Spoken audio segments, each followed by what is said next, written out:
इस वीडियो में हम लोग सॉल्व करेंगे एनसीईआरटी के एक्सरसाइज 6.1 का question number 11। A particle moves along the curve 6y equal to X cube plus 2। देखिए एक कर्व है, उस कर्व का इक्वेशन है 6y equal to X cube plus 2। एक पार्टिकल है जो इसी कर्व पर मूव कर रहा है। Find the points on the curve at विच, आपको क्या पता लगाना है इस कर्व का पॉइंट, किस पॉइंट पे या पॉइंट्स पे, एक हो या एक से अधिक हो।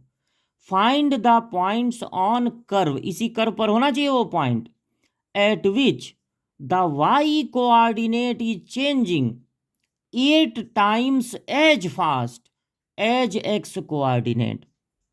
ऐसा पॉइंट पता लगाना है जिस पर वाई कोऑर्डिनेट के चेंज होने की रेट, मतलब कि dy बाई dt होनी चाहिए 8 टाइम्स x कोऑर्डिनेट के चेंज होने की रेट से। ये आपका गिवन है। ऐसा क्वेश्चन में कहा जा रहा है कि उस पॉइंट पे y कोऑर्डिनेट में जो चेंजिंग हो, मतलब dy बाई dt, वो x कोऑर्डिनेट में हो रहे चेंजिंग का 8 टाइम्स हो। तो पॉइंट पता लगाना है।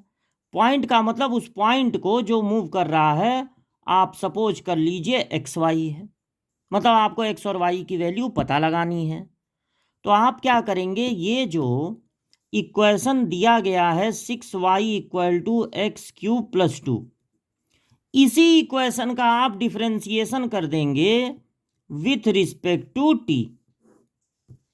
सारा रूल टी पर लगाएंगे तो y का डिफरेंशिएशन हो जाएगा with respect to T dy by dt।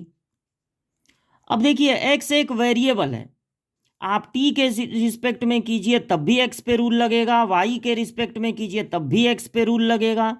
मतलब हर वेरिएबल पे डिफरेंशिएशन का रूल लगता है। अगर आप स्पेशली x पर रूल लगाते, मतलब डिफरेंशिएट करते विथ रिस्पेक्ट टू x, तो इसका बस इतना हो जाता पावर c इंटू पावर 1 कम। लेकिन अगर t के रिस्पेक्ट में करना है और रूल x पर लगा दिए, लगाना ही पड़ेगा क्योंकि हर वेरिएबल पे रूल लगता है, तो पावर c इंटू पावर 1 कम के साथ साथ इसमें मल्टीप्लाई करना पड़ेगा dx बाई dt से। अब इसमें आप यहां से देख कर रख सकते हैं, putting dy by D T equal to 8 dx by D T, 8 dx by D T. तो अगर आप यहाँ पे रख देते हैं 8 dx बाई डी टी, तो आप देखेंगे कि दोनों साइड से dx by D T cancel हो गया। तो एक्स स्क्वायर इक्वल टू हो गया 6 इंटू 8 बाई 3, यानी एक्स स्क्वायर इक्वल टू हो गया 16। तो एक्स इक्वल टू हो गया रूट में 16, यानी प्लस माइनस 4।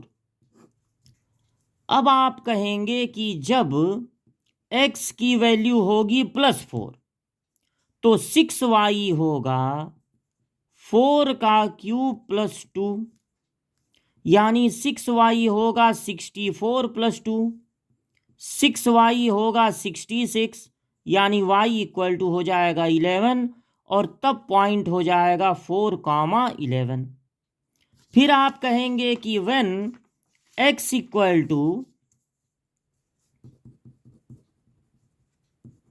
-4 भी आया था, तब 6y होगा इस इक्वेशन से -4 का क्यूब प्लस 2, यानी 6y equal to -64 plus 2, 6y equal to -62, यानी y इक्वल टू -62। 6 से मल्टीप्लाई हो रहा है, 6 से डिवाइड, 2 से कैंसिल करने पर 31 और 3, यानी अब हो गया वो पॉइंट x की वैल्यू -4 और y की वैल्यू -31 बाई 3।